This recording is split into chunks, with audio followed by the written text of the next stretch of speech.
accomplish today. So we'll get started today. We're going to talk about the last two senses, which are touch and interoception. The quote I have there is from Christopher Reeve. He was a big deal when I was growing up, but do y'all know who that is, Christopher Reeve? Who knows? It was one of the original, not the original, but one of the original Superman, or actors that played the role of Superman in the movies. Until he had the unfortunate accident of falling off a horse. He was thrown off a horse, and he became paralyzed, and he lost his sense of touch, which was a bit of an irony just because he had played Superman in the movies. He had to become a super person in real life and work through the challenges of not just being able to not move around, but also to lose your sense of touch. And so the quote, which comes from a book that he wrote, is to feel touch after years of going without it is very meaningful. It makes a huge difference. It means I can feel my kids' touch. It makes all the difference in the world.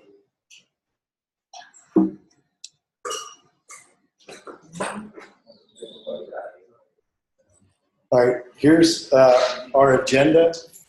Last time we filled out a sheet comparing and contrasting eyes versus ears.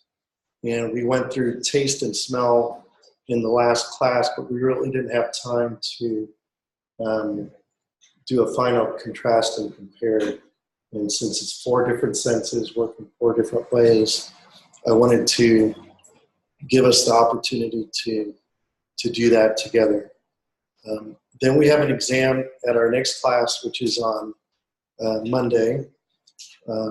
You will have portions of the exam that are going to be made available online before the exam. I'll talk more about that in a little bit. As part of reminding you what the exam is going to be about, I'm also going to have an open question and answer, which we can take longer or less time depending on what you all want to talk about here. When we're done with that, we're going to get into touch sensing, which is external and internal sensing. So there's a lot of material here. We'll do the best we can to get through it. But I don't want to overlook this because I think one of the things that you'll realize in learning, at least in human learning, is that it's a process. The first time that you see something, it's very unlikely you're going to retain it for a long period of time, or at least more than likely unless you have to work something through it and then have to apply it and use it.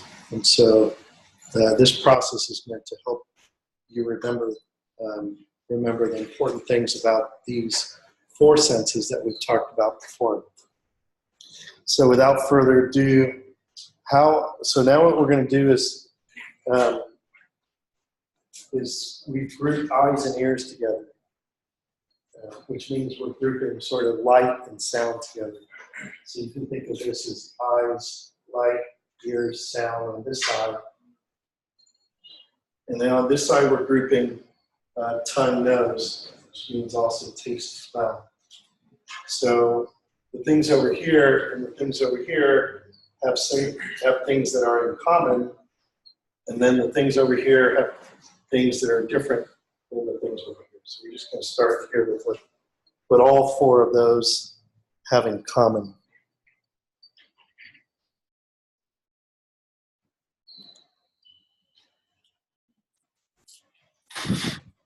I'm your typist.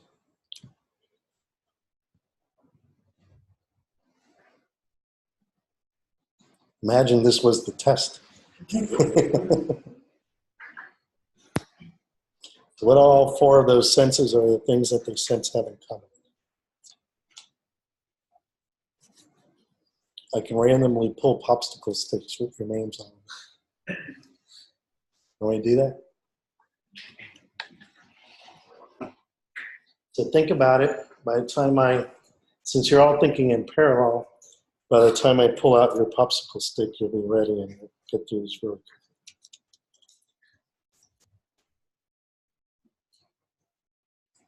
Ricardo. I guess the process is simple. I don't know how to phrase the first part, but it takes something and turns it into an electrical signal.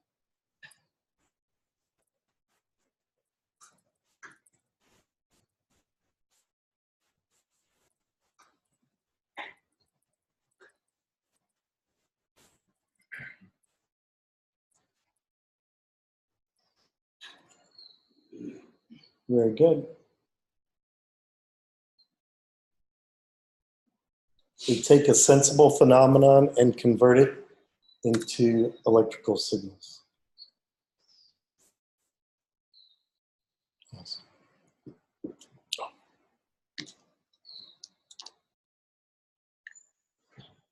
Julio. I don't know if you can say the same thing, the sensory receptors, that they all have types of sensory receptors, but Well, that's good. They all have receptors.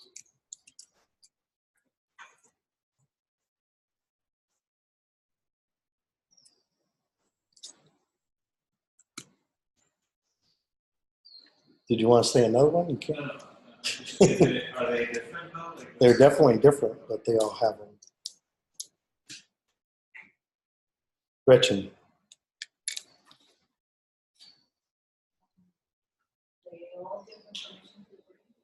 There you go. They all result in information to the brain.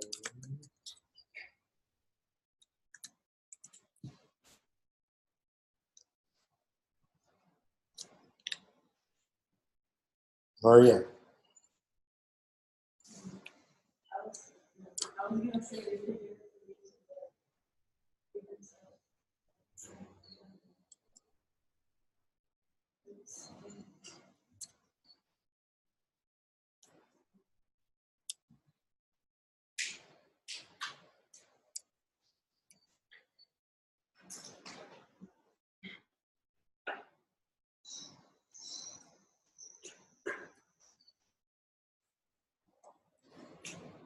You want to think about how they're different, and then I'll come back to you for that. How's that?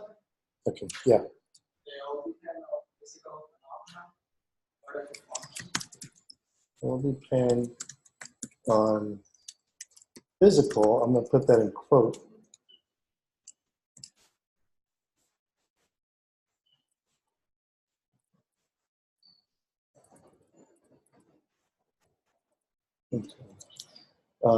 Because I think it's fair to say that when you think about the nose and smelling and taste, you normally think of those as biochemical interactions. But those biomolecules have to physically come in contact with those receptors, otherwise you're not going to be able to sense them and taste them. So even though the underlying phenomena that you're sensitive to, which is one of the 5 that we remember, that we're going to make sure we remember for Monday, is biochemical interactions. What you said is true, that they're all dependent on some physical phenomena. That molecule has to make it to that receptor. Yes? I would say that all applications in terms of a range of magnitudes, frequencies, intensity, or numbers of receptors. All have applicable ranges. That's good. Okay. Another one we didn't put up here is they're all up here. Right. All right, we're moving on to here. You got something here? Okay. it would be fair to say that they all are basically senses. Or what? External, like external senses of they all have the senses that are not like perception, so they're all the external ones, right? To an extent. To an extent. If I hum, it's hard to hum without having my nose closed. You ever tried to hum with your nose closed? Didn't work very well. But can I hear like my stomach growling when I'm hungry? One of the things that you might remember from the video is, or from the last class, is that when you actually can breathe from, you actually smell from the inside. So you smell when it's going in through your nostrils, but the reason you can't taste very well when you're sick is because you can't breathe very well. And when you're chewing normally, you can breathe well. The chemicals that are released from what you're chewing, those gases actually also get into your olfaction, which I would consider that to be something that's happening inside. Okay, so let's do how they're different. And I don't care which side you want to tell me. Yeah. Well, either here, so you can pick information from bar, and it's on the notes, and well, the time you need to use the ability to do testing, and those should be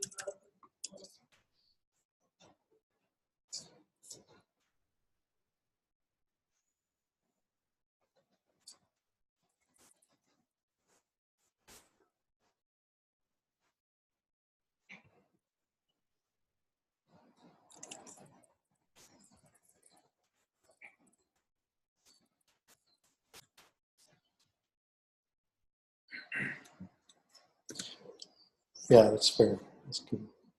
Get to all at once. Yes. Some of the abilities of the tongue and the nose are dependent on each other. Whereas you can hear, you can still see what you can see, you can still hear what. And that, the fact of when you have your nose up, you cannot taste.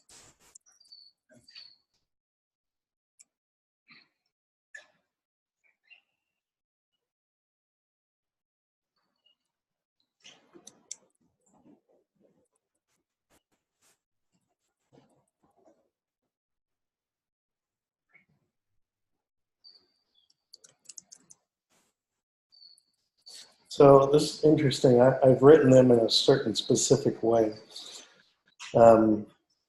It's certainly the case that your ability to taste depends on your ability to smell. Now we're talking about perception, which we've only really incidentally touched upon. And then we've seen cases where you can certainly separate perception, right? If you watch the McGurk video, well, not watch it, but if it's playing and you don't watch it and you only hear, you're going to have one experience. But certainly your brain can put those things together, even though the senses themselves don't. So, but I think what you mean here is that that the sensors themselves depend or sort of interact with each other, whereas the eyes and ears are clearly distinct. We'll do one more. We don't need to fill it up.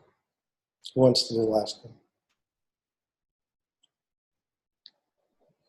Does anybody not have a last one? Yeah. Uno se codifica en computaciones químicas, que sería la nariz y la lengua, mientras que otro se codifica ondas, ya sea sonora o electromagnética.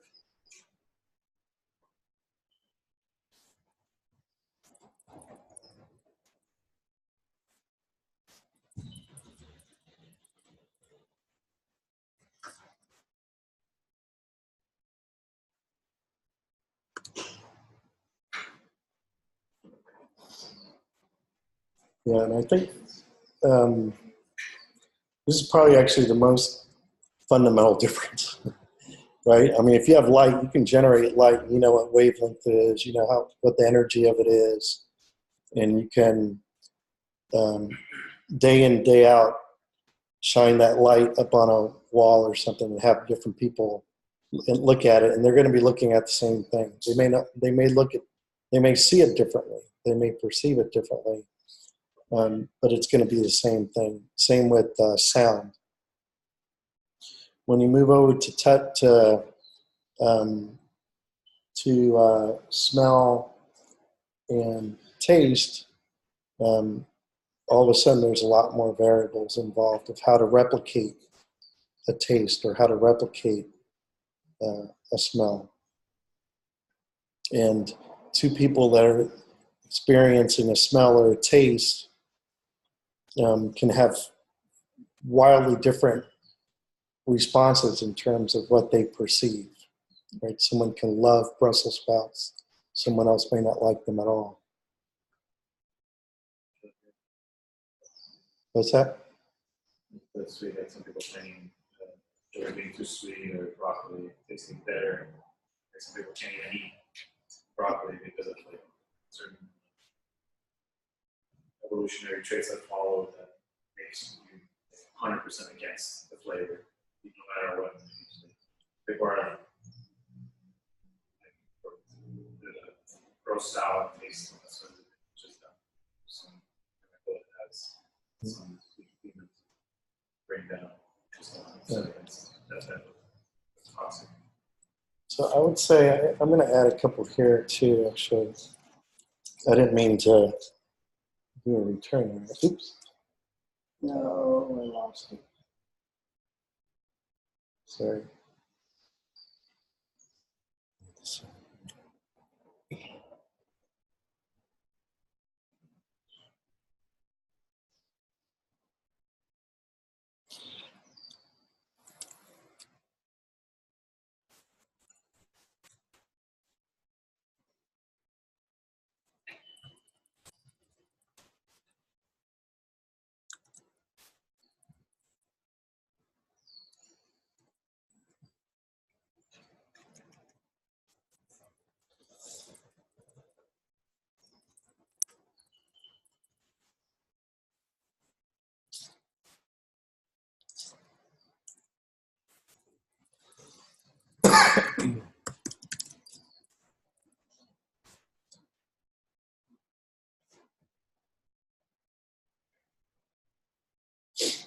So to do what your eyes do in terms of at least capturing the scene is something that we do regularly, even on our cell phones.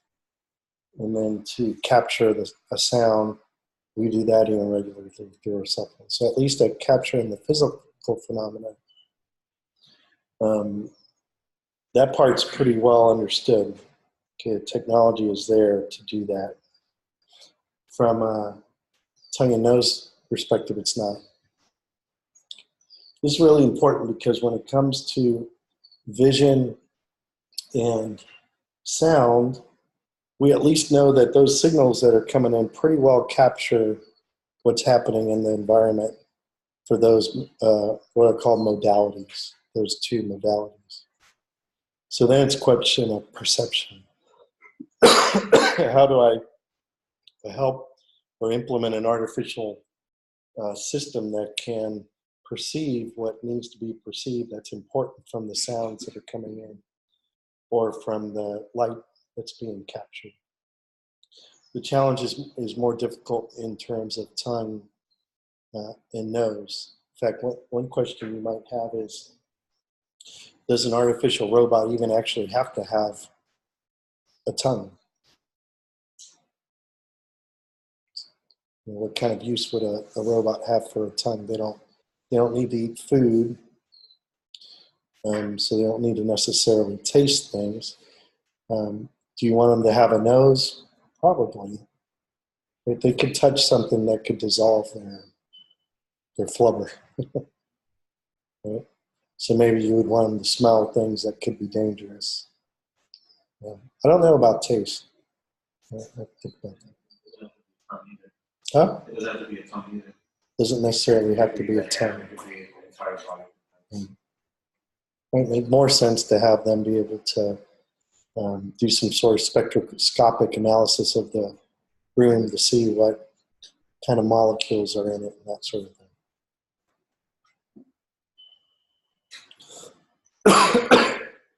Have you ever been to the airport where they rub some thing on your, like you didn't pass the initial screening test, so they want to clean your bag a little bit. That's kind of like a tongue, really. So there's some moist surface that's gathering things. They put it in a machine and then detect what chemicals basically have attached to that surface. So maybe they would have something like a tongue, but maybe it doesn't necessarily look like a tongue or serve the same purpose. Yeah. What about cold process hallucination, being sound, being an image, and how we could process something that is not really there? Yeah. So there's actually it's a little bit of an aside, but I'll answer the question since I think it's a good one, and it's a question that we're going to get to more in the future. There's a realm within artificial intelligence related to developing networks that based on competition. So you have one artificial network, for example, that's looking at a set of images. And let's say that the images are supposed to be of a dog. And all it has to do is say, yes, dog, or no dog, okay? Then you have another artificial intelligence system that's generating images of dogs, okay?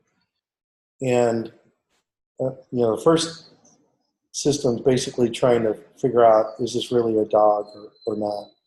And the other one's trying to fake it out. A good way to fake it out is to take something that the first system didn't do a very good job on. Okay.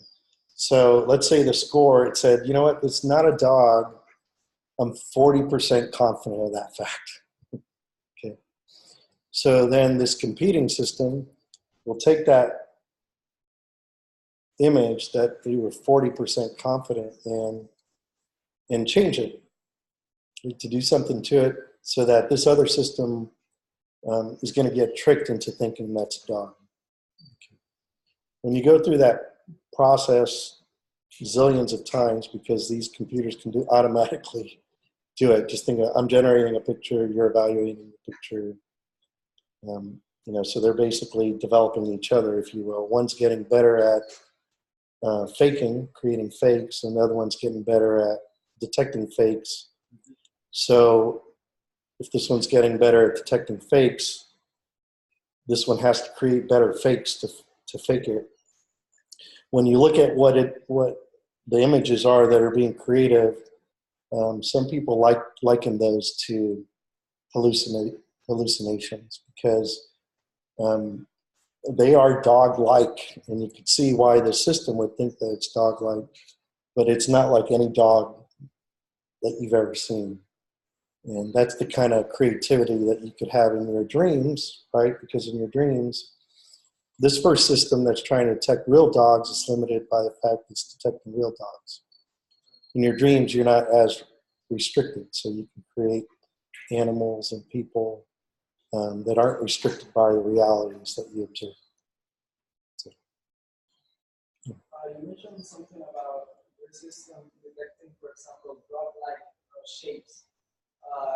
Could that be also operating in the direct contrast that, for example, tongue and nose, since they are biochemical, have a signature, and they are very hard to mistake. You know something is this state because the biochemical signature says so. But eyes and ears, we can have a more variation. You said dog-like. It can be a dog, or it could be shaped like a dog. Semi-full system. That is a dog.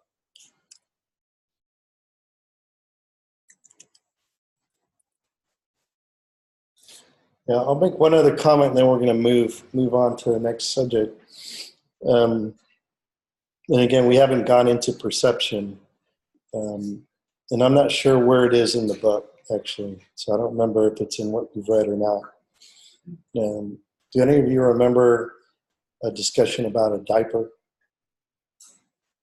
Okay, so I'm guessing that it wasn't in what you were supposed to read.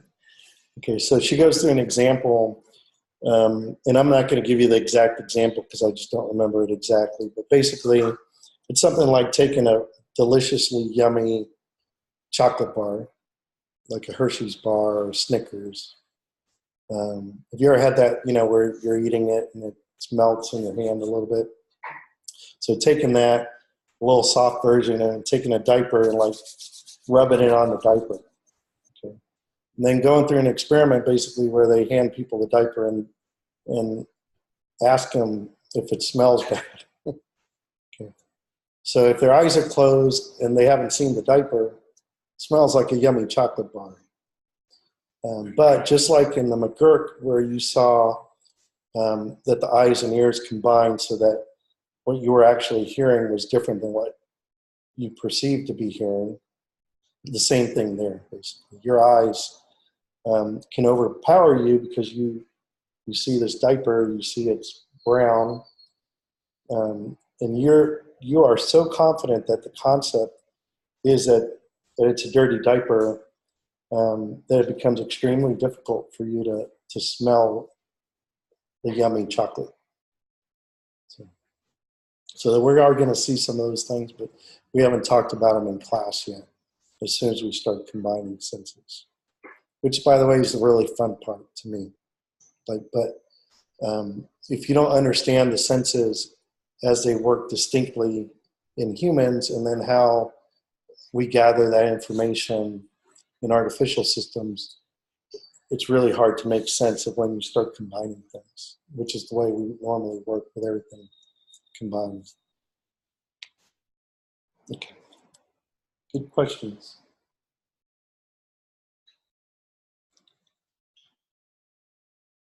I went through this last time. The exam, there's going to be an in-class portion, which is going to be Monday at the same time. Monday is the only day that if the classroom's closed or something, we're going to reschedule the exam. We're not going to do it online. So, like if they close the school or whatever, then we won't have class on that day. Hopefully that won't happen. Bring pencils, sharpeners, whatever it is, you're going to be writing some. Not a lot, but you'll be writing some. There is going to be an online portion.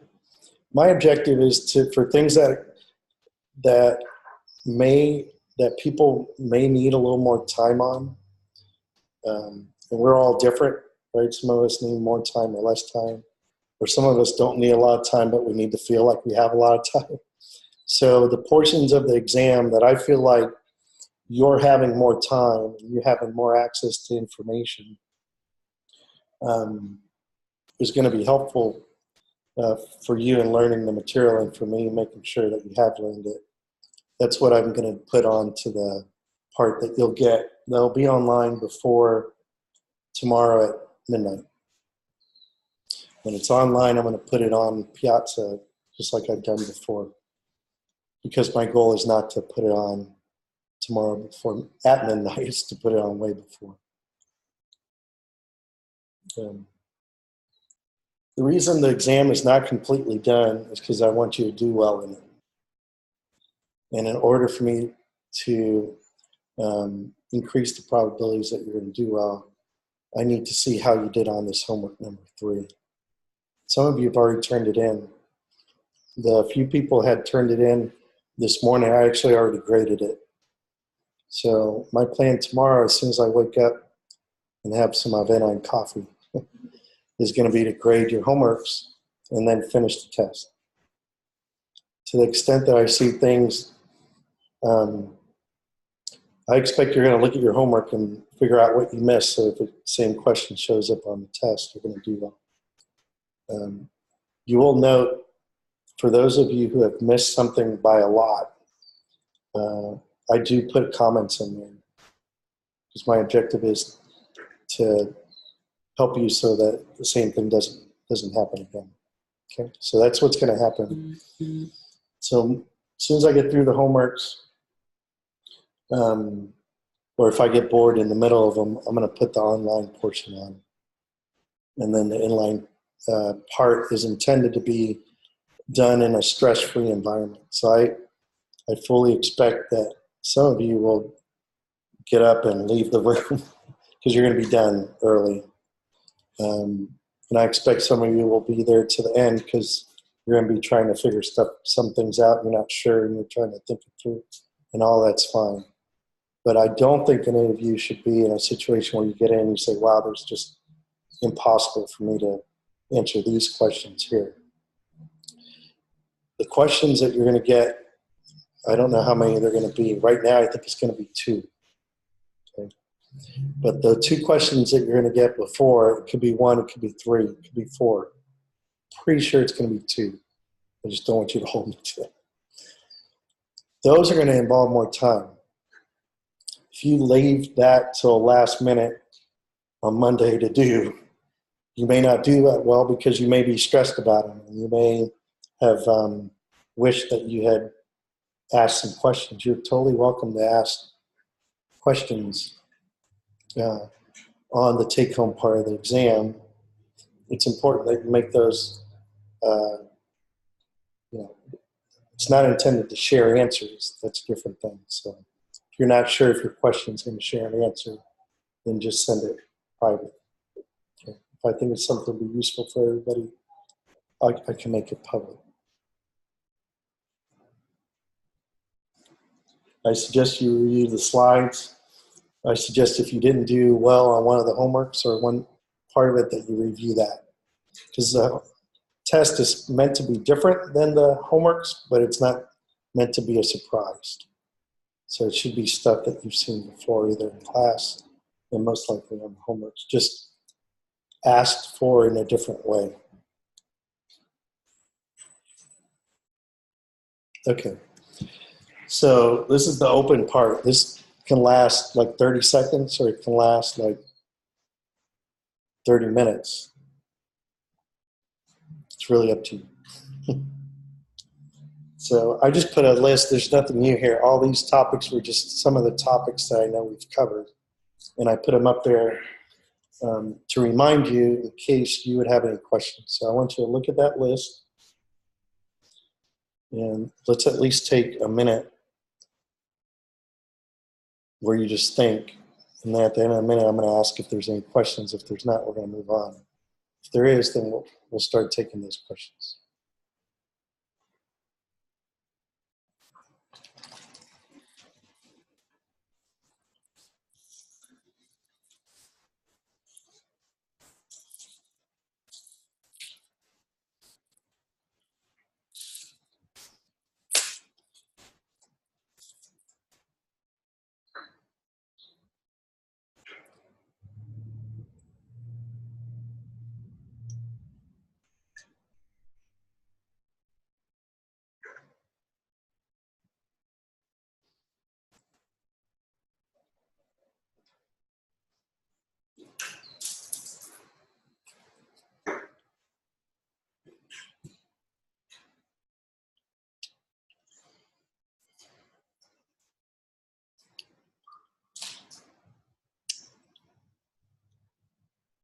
It's the longest minute I've ever experienced. I'm looking at it though, it still hasn't been a minute.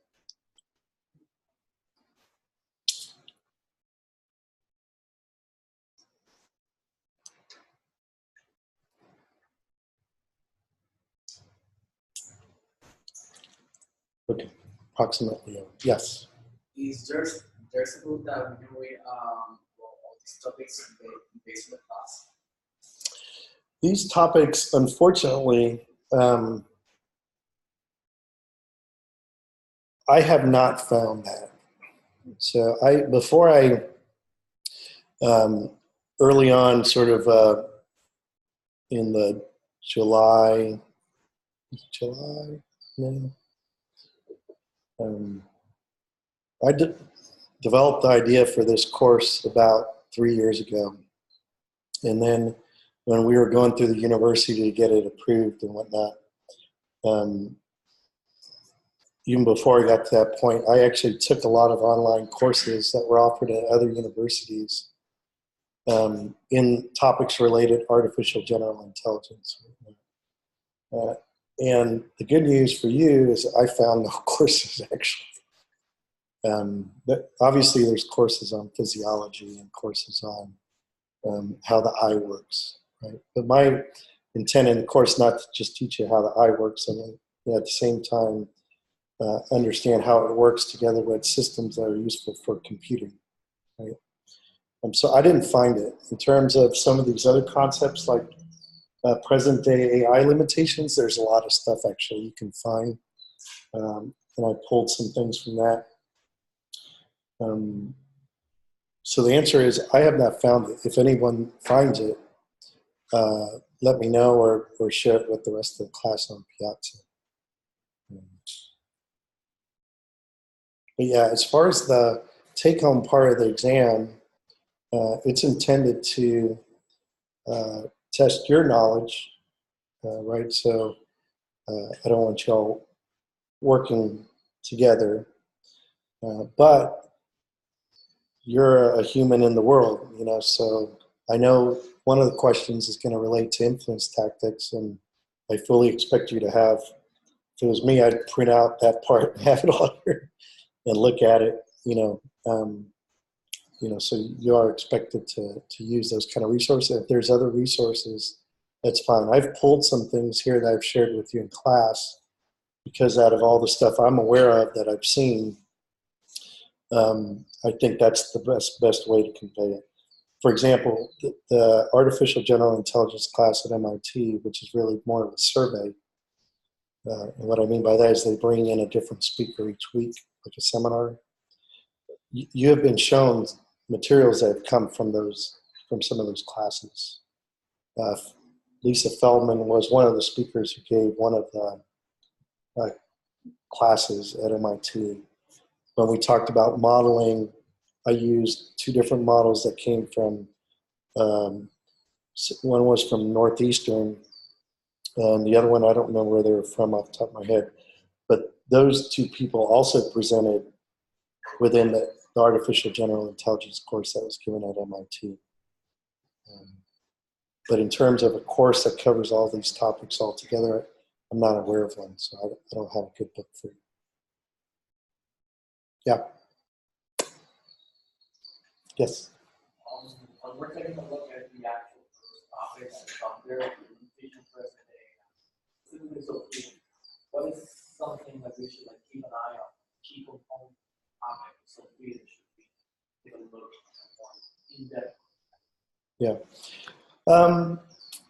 I think that if you have, so the intent of that is, I would say one thing that sticks out in my mind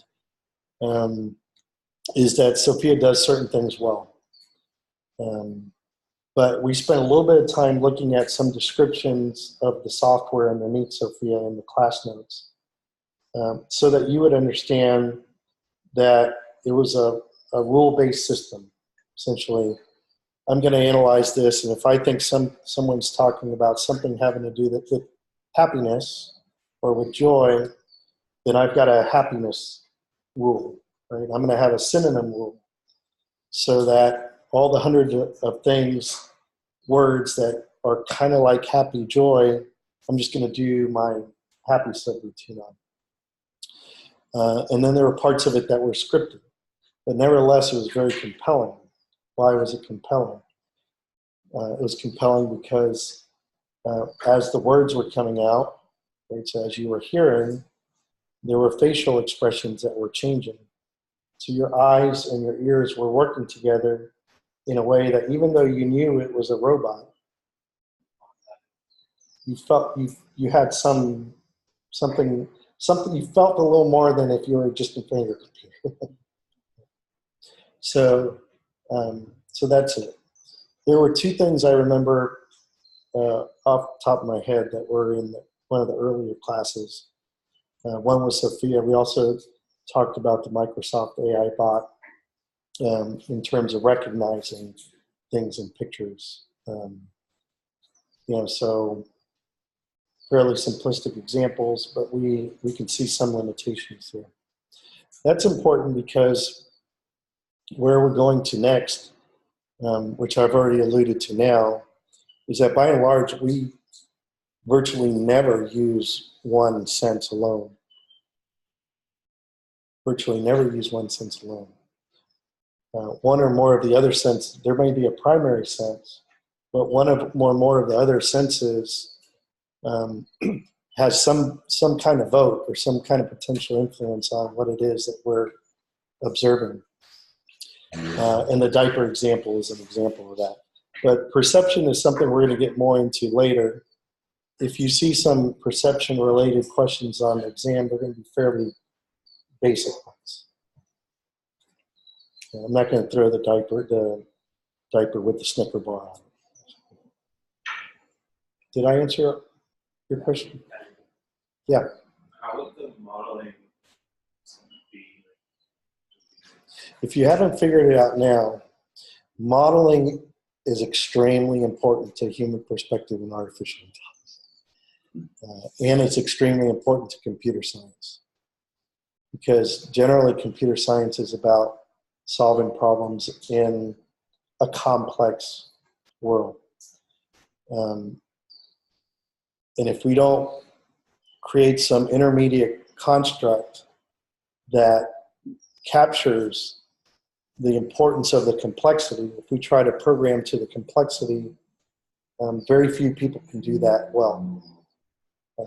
So I had to create a model of a very complex system to start with, which is you, right? I think you would agree that the model for the first homework was of the most important person to you. And so we started there.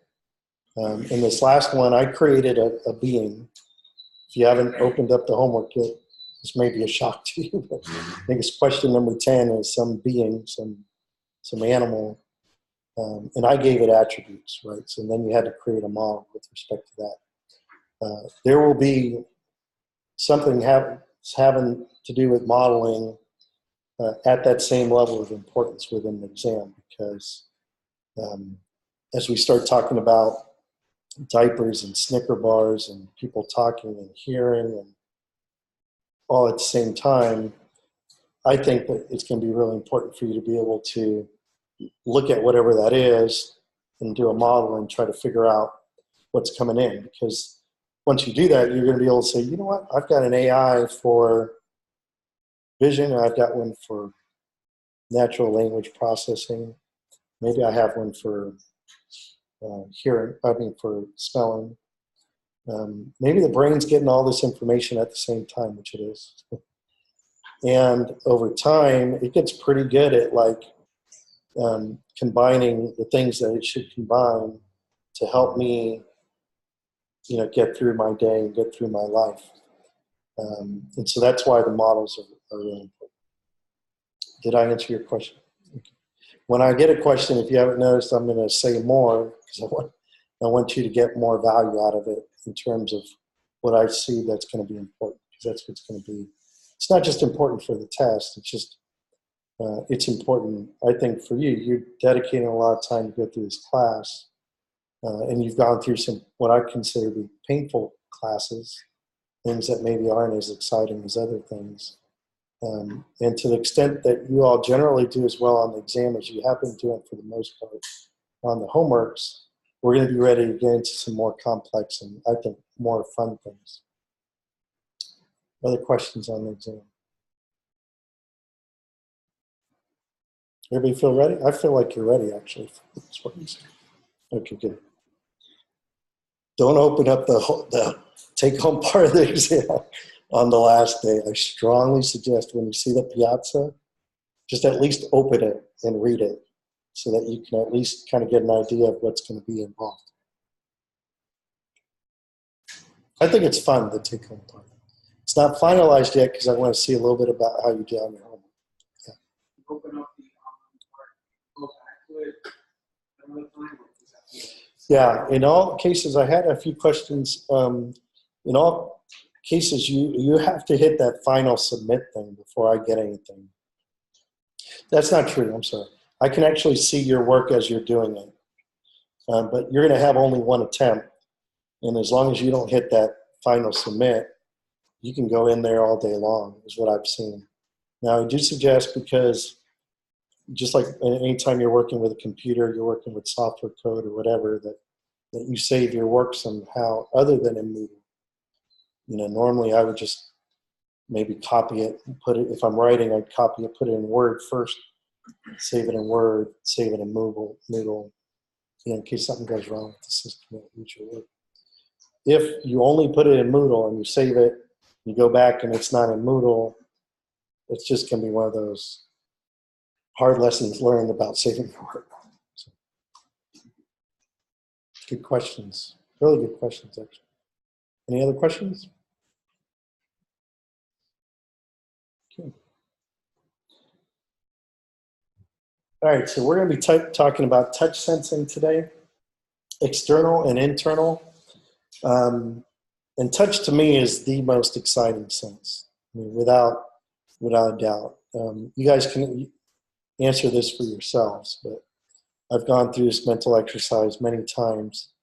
And it's one of those fictitious scenarios we went through earlier in class where we said, if you had to lose your right arm or your emotions, which one would you do? There are plenty of people that I have met and talked to, and there are probably people in this class that would rather lose their emotions than their right or left arm. Even though for the most part, I would say more than, in my survey that's not a formal survey, more than 50% of people tend to want to keep their emotions, especially after they think about the question a little bit. I think I could do pretty well without, I wouldn't want to lose any sense, right? But if I lose my eyesight, especially now in my life, I've seen enough things that I think I can actually do fairly well and enjoy life. Knowing the way I am, I would seek other challenges to just kind of keep doing cool things and challenging myself with the senses that I did have. The one that would scare me the most is touch, and that's because touch, as you'll see today, is fairly well integrated with emotions and how we experience emotions. We don't experience emotions, I don't get angry, although it does happen in the movies. I don't get angry and then, windows start shattering on buildings that are next to me, right? When I get angry, whatever it is that I'm feeling is pretty much I'm feeling it inside of myself, or I think I'm feeling it inside of myself. So it's about feeling inside. And so this is the same model you've seen, because we decided we're going to use a really simple one that just starts in from the beginning, takes something about the environment, senses it, takes it all the way through to an effector. An effector is something that does something. And I just drew a box around it to show you that in this case, when we're talking about touch, we're talking about something that's in contact with us, whether it's inside or outside, or something that's doing something to us. And we might think of touch as being just touch. But if I were to put acid, really abrasive acid on my skin right now, I would also be feeling something related to touch because of the chemical interaction of that with my skin, and then the pain receptors that would be going off. Okay? If I was to take penicillin, which I don't, a short time after I take it, I would be feeling itching, and there would be spots on my arm. Okay, and that's the sense of touch, too. So pretty exciting sense. One that practically, experientially is very integrated with emotions, and also semantically and culturally. I'm going to ask you at the end some questions to add to the same theater, by the way. I just put that there to start. So in English, we might say, I am touched by your sorrow. So sorrow means you have some loss, or experiencing some emotion. It's not that that emotion came out and touched me physically somehow, right? I am in touch with her. That doesn't mean I'm touching her. It means I'm in communications with her. I almost said I'm in contact, which is basically almost the same thing. Right? I feel for you. I didn't say my homework and it's gone. I feel for you. I feel the wind blowing on my face. I feel the pain in my lower back. I have no feelings for him.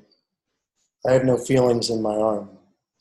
I mean, if you just say those sentences quick, your mind will have a hard time keeping up with, wait a minute, what's going on here? Because they don't mean the same thing, but we use the same words. So in Spanish, there's a verb sentir. But I want to ask you now, what are some other examples of phrases in Spanish that seem to be mixing touch, physical touch, with feelings? Yeah. Como que? I am touched by your sorrow. Huh? You would say, estoy conmovido. Is that right? Yeah, so I'm moved, right? Meaning that you moved me, but you didn't come and grab me and move me. Very good.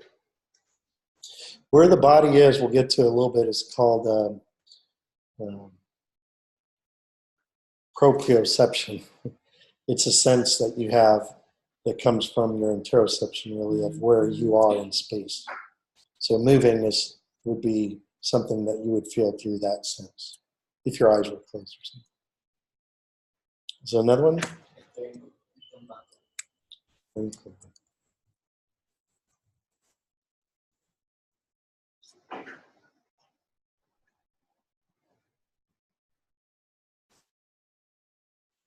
Can do one more.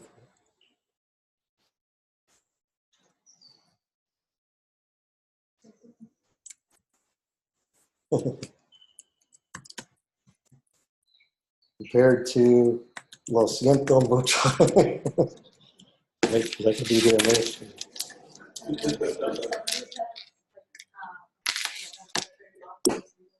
Yeah, very good. Okay. So so I guess the point I'm making is just that there is a reason that why we do these things. Visceral, this is just a word I want you to know, even though it would have been nice if I could give you a slide you could read. It means it's from an internal organ. So viscera is an internal organ, and visceral means it's from an internal organ. I'm just going to use that word in a little bit, so I wanted you to know what it meant.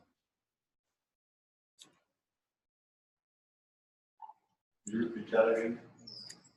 Yeah, viscous, I didn't actually mention viscous, is an internal organ. Viscera is like the plural of viscous, so it means your internal organs. Visceral means of or related to an internal organ. That's going to come in handy in a little bit, like right now. Okay, so interoception, as it turns out, I've been using it since the start of the class, of saying, look, we have 6 senses. Before we've been talking about plus touch and interoception. When you get into interoception, because it's an emergent area of understanding, you're going to see that there's a big mess in terms of what people even believe this word means. Our objective in this class is not to get people confused about big messes. My objective is to make sure you come out with enough of an understanding that when I retire, I'm going to have cool artificially intelligent robots helping me in my life that you guys developed. So I don't want you to worry about problems with consistent definitions. But I will tell you that the restrictive meaning is of sensations originating from the viscera. So the reason I gave you that pronunciation is because there are some people that in their minds interoception only means sensor signals that are originating from my internal organs. The problem with that definition is that in some sense every organ is internal, or at least has some internal representation. Your skin's an organ. Yeah, there's an outside part of your skin, but there's also an inside part of your skin. And because of how we sense, it's very difficult sometimes for us to sense what organ something's coming from when it's inside of us. The general meaning includes all forms of pain. So there are some people that say, well, interoception is, if it has something to do with you feeling pain, then it's interoception. And we know that we can feel, pain if we're touching our gums too hard, or if we cut our skin with a piece of paper or something like that. So we're basically in this class, we're going to lump touch and interoception together. Touch is about the self. So it responds to changes to ourselves from things that are happening outside. And someone made this observation about taste and smell. That's these molecules or this air, it has to get to us. So we can smell it or we can taste it. Whatever this stimulus is that we're going to touch, if it's from the environment, it also has to get to us. If there's a hot fire, I need vapor from that hot fire that's hot to make its way to me for me to feel it. Okay. Or it responds to changes to ourselves based on what's happening inside. So that's why we're going to treat them together. Because there's not a consistent definition of interoception. And because as far as our senses are concerned, it's hard to distinguish. The effect that we're feeling is an effect related to our physical selves, whether it's being caused by something happening inside or something happening outside.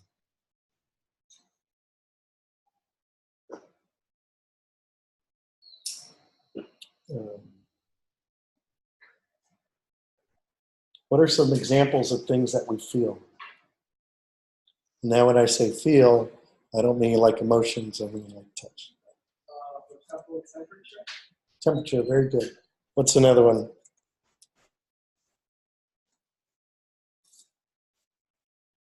Pressure. Do you have another one? Pressure is another one, very good.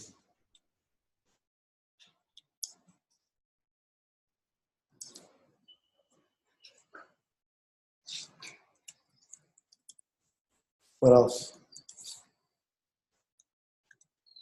So, What? texture. Texture. Corporeal heat. What? And corporeal Heat? heat. Oh, I don't know what that is. Cuando estabas haciendo un persona, ¿sientes? Como que iban feel. Oh, okay. How do you spell that? Corporal heat? Yeah, it's temperature. Oh, body heat. Okay. I just hadn't heard that cool word. So we got temperature, pressure.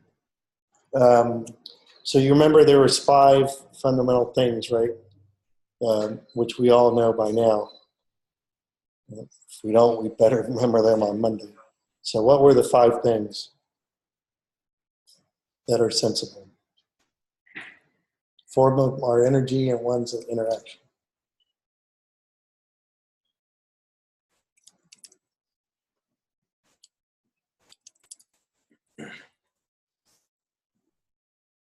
Static. What? Static. No, but one was electricity, electrical energy. And static is part of electrical energy. What was one of the other 5? We should put all 5 here in this group. Should be able to do that. If not, you're going to scare them. It's really important. Yep, we call them biochemical. We put those together. So if I spill acid on my arm, will I sense it? Yes. If I put my finger in an electrical socket, will I sense it? Really? So I can sense electrical energy through touch, and biochemical interactions through touch. There are 3 more. What were they? Itch is good, actually. Itch It's not always, but tends to be related to this.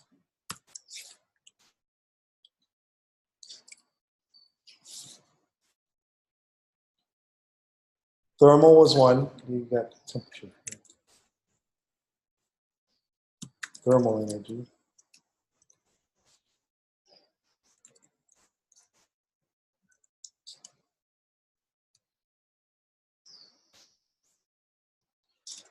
Force was another one.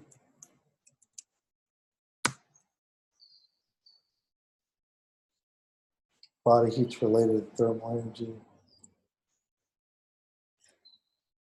What else? What was the fifth one? There was five. What? Light, yeah. Which was electromagnetic energy. Strongly suggest you remember those things in CAP and some examples of what they are.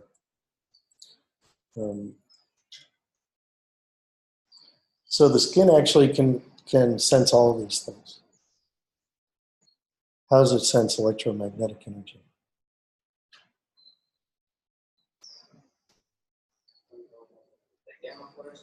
Yeah. If you get enough electromagnetic radiation hitting your skin, it's going to heat up your skin, and you'll feel that.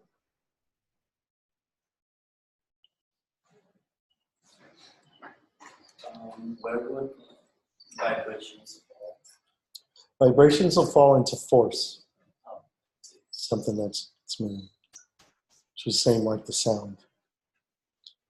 Yeah, so touch actually, so your sense of touch and interoception is sensitive to all five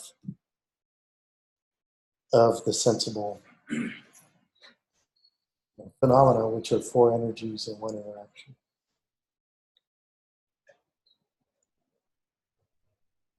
Here's some additional observations. The most amazing and important sense of self. Sense of touch begins to develop before we're born. Touch receptors exist inside, outside, and all over our bodies. And there are the five types of sensible energies with some examples.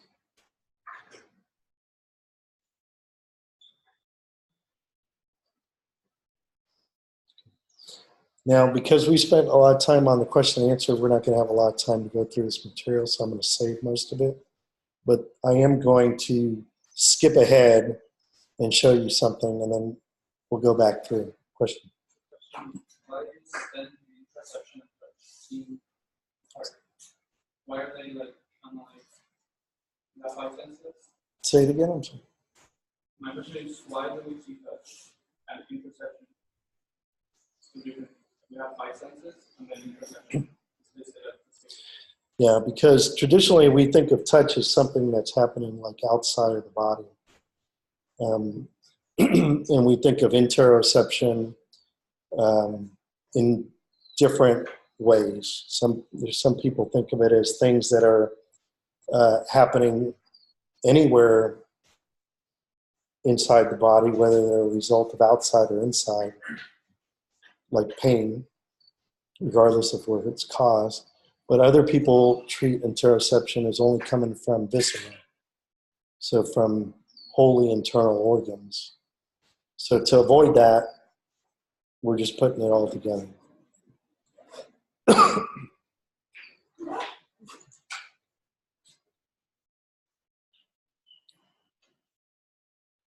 I'm going to show you a couple slides and then a short video, and then we'll end there. I do have office hours on Monday before the exam, but if you do have a question, it's probably better if you put it on Piazza to give us more time to answer it. This is a artificial sensory network, similar to what you're going to see next time. I'll show you how humans do it. But if you touch your skin, you're going to be sensitive to pressure. And that's going to cause basically neuron paths to send signals to an effector depending on how you touch your skin. That's either going to go to the brain or it's going to automatically cause some things to happen. So I'm going to hopefully not surprise you and tell you that some things that you respond to are not in your control. If you were to be hit with a little hammer on the knee, your knee will move up. You can sit there and try to not make your knee move up. But the problem is that when it hits there, those signals, by the time that they've made it to your brain, your body is taking it upon itself to move the knee. So your knee will move before you realize that it's going to move. It's kind of a weird sensation if you've never had that actually happen to you. So this is an artificial version of that sense when it comes through. This is important for robots because robots move, but they have things that happen to them, things that are unexpected. And a robot needs to know where it is. And so the way we know where we are, even though we don't necessarily think about it, is because we have sensors all over our body. If you're backing up and you're about to step on a cat, it's very unlikely you will actually fully step on that cat, because your senses in your body will, as soon as you start feeling something, when it expects air, there's going to be like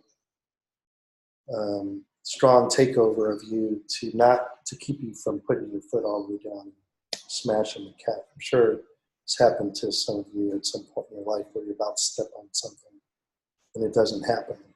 This isn't because you're a nice person and thought about it and decided not to step. It's thankfully because things happened automatically for you. Okay, so these senses are really important. This is an insect. And just to prove this reflex arc, you can take this arc and put pressure sensors on it. And depending on the pressure, if the pressure is enough, you can get this insect's leg to move. And so I'm going to leave you with this video, I hope. And some of you may have seen it. That's fine. And so what they're doing is you have these nerves too. And if they're stimulated, they will move. And that's that example I gave you on the knee. So, and this video is on Pluto now. Let me see if I can get it for you very quickly here.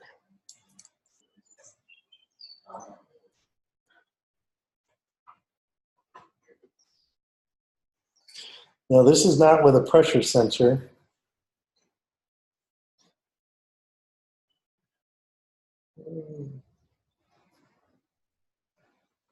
I don't know why you can't see my other. Why can't I see it? What's going on with it? The life of me does not want to show you my browser on this screen.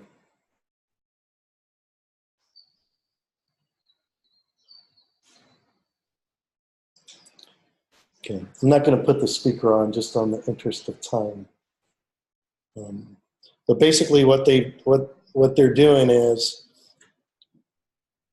where the sensor signal would come in, go into electrical signals, and then cause the neurons that are going to make something move, they've put in a bypass to a remote control.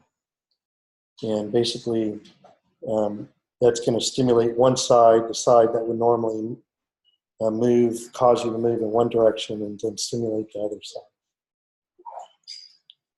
Anybody seen this before I show it? Okay.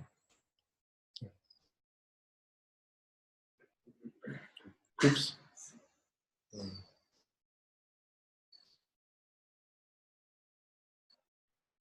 Buttons. If the lights on either side turn on, you know it's working. It's time to plug in the cockroach. Notice that nice wing flapping behavior when I pick him up by the connector. That's a fairly stereotyped behavior that students like to observe to wonder about the mechanics of wing flapping. Now that he's on the table, simply plug in the connector gently. But how do we get it to stay on the cockroach? Take your hot glue again and put a small dab on the underside.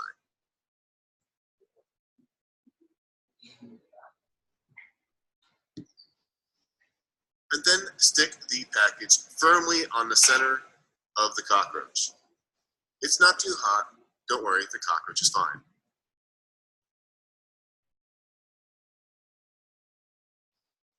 Now place the cockroach on the floor, and when he starts running, start stimulating the left and right sides and see what you observe.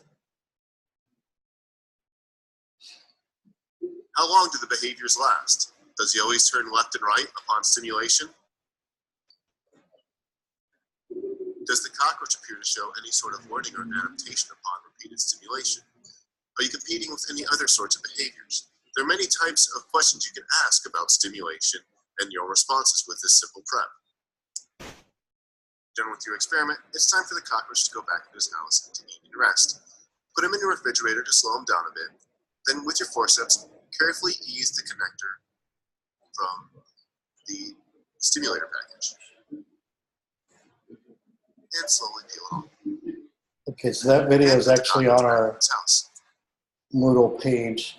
And I'm going to go through a lot more of the background, but since I knew we weren't going to get to go through the human analog, I sort of wanted to cut to the conclusion there. And that is that for artificial intelligence systems, particularly for robots, the ability to be able to sense lots of information and use it to control the body in the background is really important. And it's important because you don't want your robot to actually step on your cat. That's just short. Or your dog, or whatever. So you want it to do that. And we're a long way from that, but I think we can actually get there with the sensor technologies and the AI, variations of the AI that exist. And that's where we're going in this class after we go through this exam.